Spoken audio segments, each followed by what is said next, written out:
Bien, para dar continuidad a la parte latinoamericana, que la empecé en el otro video por equivocación, lo que quería era separar siempre la parte, digamos, del mundo antiguo o de la Europa antigua conservadora y americanizarlo, ¿verdad? Tropicalizarlo a nuestra arquitectura.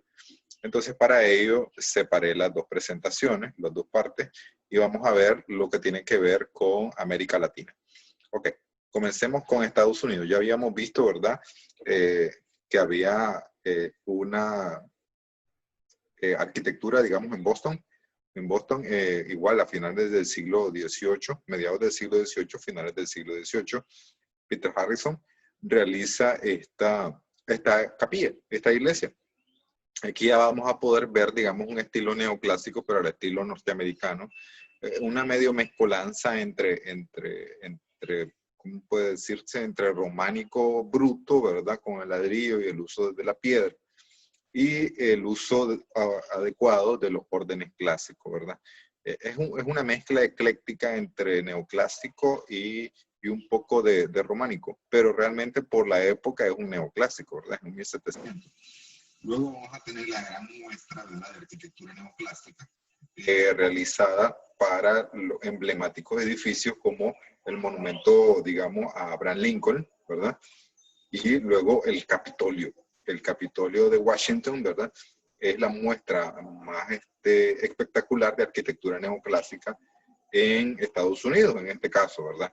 No quiere decir que sea la más espectacular de América, sino la más espectacular arquitectura neoclásica de Estados Unidos, ¿verdad? Una arquitectura blanca, diferente que este tipo de arquitectura, es una arquitectura blanca, ¿verdad? Ostentosa. Y aquí lo que podemos ver son órdenes clásicos, ¿verdad? Con su gran cúpula al estilo francés, ¿verdad? Porque no es otra cosa más que una copia del estilo francés, con un tambor aporticado y con un pórtico, digamos, a lo griego, ¿verdad? Y luego aquí atrás, ¿verdad? Vamos a tener, digamos, otro tipo de tratamiento, ya no tanto ni griego ni romano, sino más bien va a ser como neoclásico, ¿verdad? Porque tenemos este tipo de arcadas acá. Ok, entonces, realmente por el tiempo o el periodo que se realizó fue neoclásico. Pero si lo vamos a la parte estilística, es un estilo ecléctico. Luego nos trasladamos a Ciudad de México, ¿verdad? El popular, famoso y magnífico Palacio de Bellas Artes de México, que todos los artistas matan por llegar a poder hacer un concierto en el Palacio de Bellas Artes. Solo vean la majestuosidad del Palacio de las Bellas Artes. ¿Qué va a ser? Este es un estilo ecléctico igual, ¿verdad? Pero por el año de construcción se caracteriza como neoclásico. Pero es un estilo ecléctico porque aquí podemos ver un frontón en forma de arco. O sea, esto es barroco, dice usted. Esa cúpula no es renacentista, no es barroca, tampoco es neoclásica. Ya tiene un estilo más industrializado. Entonces, es un estilo ecléctico, pero realmente es un neoclásico mexicano. Luego un neoclásico mexicano, un neoclásico guatemalteco, perdón, la Catedral Metropolitana de Ciudad de Guatemala. Entonces veamos esta catedral.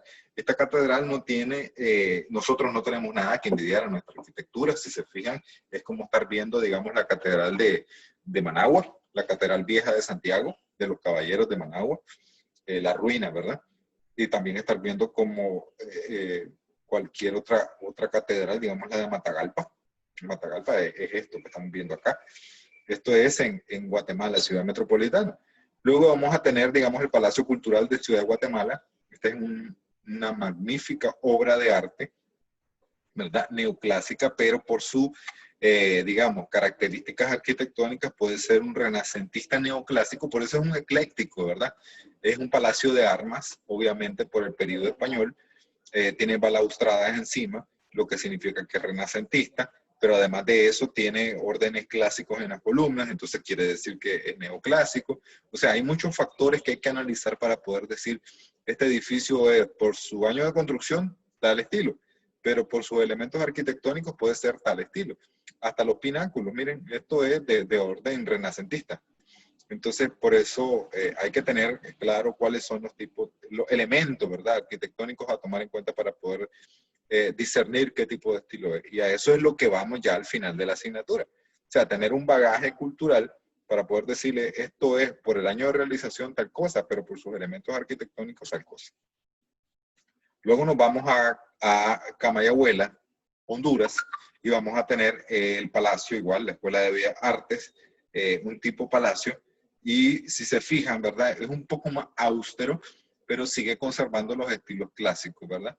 No tiene la balaustrada que tienen los edificios ostentosos guatemaltecos y mexicanos, pero sí tiene su orden clásico, neoclásico.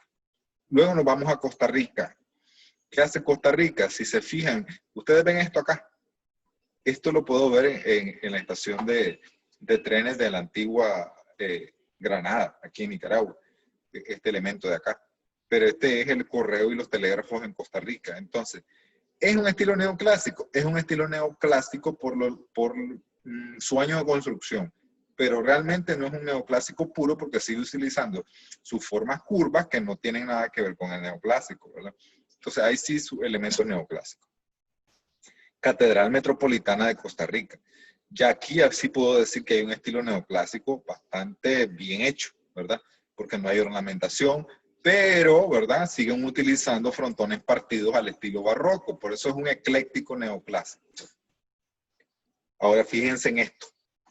Esto es el Capitolio de La Habana, Cuba. No es una réplica del Capitolio de Estados Unidos. Es una réplica del Capitolio de los Estados Unidos. En La Habana, Cuba. La Habana, Cuba es una joya arquitectónica del mundo. ¿Por qué? Porque Cuba fue colonia española. Y al ser colonia española tuvo influencias arquitectónicas muy puras en sus inicios, ¿verdad? Antes que fuera la Cuba revolucionaria que nosotros conocemos. Entonces, el Capitolio de Cuba es una joya arquitectónica que realmente no está declarada Patrimonio de la Humanidad, porque ya saben muchas cosas, ¿verdad? Pero miren clase edificio, ¿verdad? Luego vamos al Palacio Nacional de El Salvador. Vamos a comenzar a ver Palacios Nacionales. El Palacio Nacional de El Salvador, si lo vemos bien, es como el Palacio Nacional de la Cultura de Nicaragua, ¿verdad? Nada más que en otro color, ¿verdad? Tiene otras características, pero hasta la parte urbana, digamos, está el caballo del Libertador. O sea, esto lo tenemos nosotros en arquitectura neoclásica que se realizó en Nicaragua, el tardío neoclásico, ¿verdad? Que se realizó en Nicaragua ya a principios del siglo XIX, casi llegando al siglo XX, ¿verdad? Finales del XIX llegando al XX. Y finalmente llegamos al Palacio de la Cultura Nicaragüense, que es un neoclásico bastante bien realizado, bastante bien logrado, ¿verdad? Dentro de los estilos arquitectónicos que se desarrollaron en la época, ¿verdad? Obviamente el palacio tiene sus características neoclásicas, pero también tiene sus características renacentistas, que habría que identificarlas para poder categorizarlo de qué estilo arquitectónico es, tanto por sus elementos utilizados como por su año de construcción. Pero realmente él es un neoclásico, ¿verdad? Él es un neoclásico por todo lo que tiene, por todo lo que conlleva.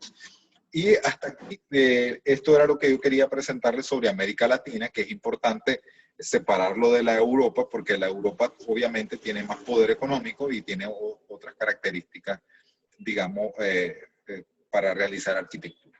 Entonces, hasta ahí nomás, muchachos. Creo que la parte de la arquitectura neoclásica nos da bastante material para poder reflexionar qué arquitectura se hizo, qué se está haciendo en América Latina, para ver la evolución hacia la arquitectura de lo que se llamó estilo internacional, que es el próximo tema.